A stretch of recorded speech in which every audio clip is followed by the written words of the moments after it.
Hello, this is Dennis Fuchs with the Stearns County Soil and Water Conservation District update.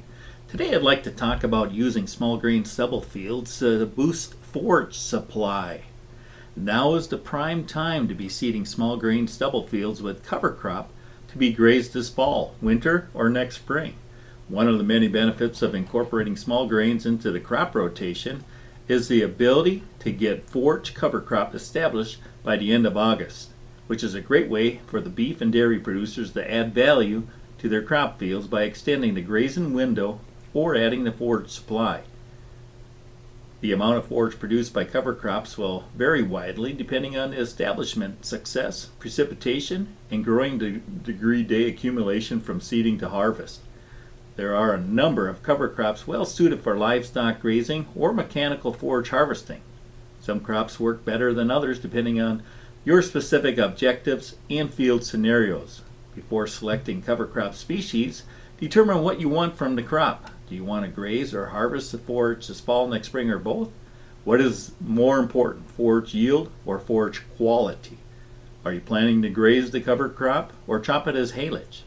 Do you want the crop to winter kill or regrow next spring?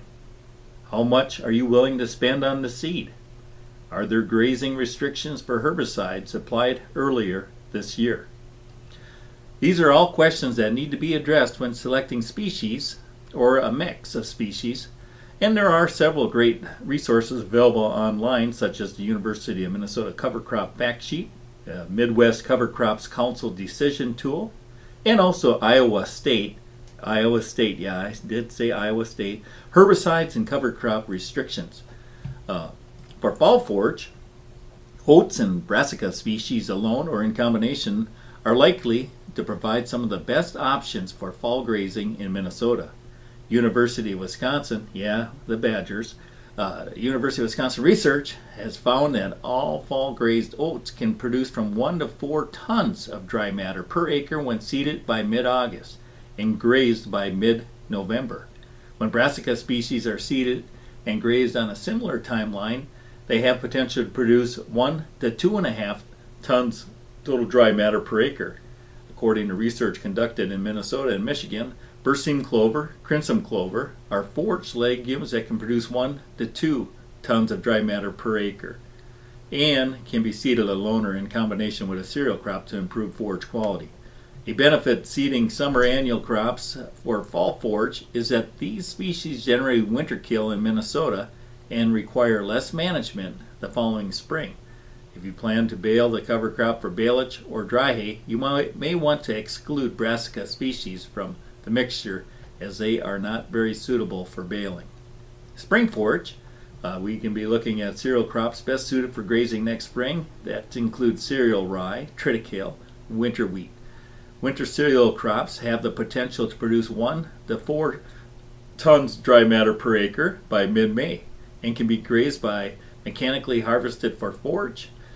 And as the winter cereal crops mature in the spring, forage quality will diminish as biomass accumulates. If significant biomass accumulates this fall, winter cereal crops may be grazed this fall without dramatically increasing the risk of winter kill. However, at least 4 to 6 inches of stubble should be left to maintain the probability of winter survival. So that's just a couple things there that you could be doing on your small grain stubble. And also, if you'd like to establish this, there's also another tool. It's called the Cropland Grazing Exchange. It's a website that identifies people that have areas to graze or people that have livestock looking for places to graze. And if you do a search on Google for Cropland Grazing Exchange, you'll be directed to that website.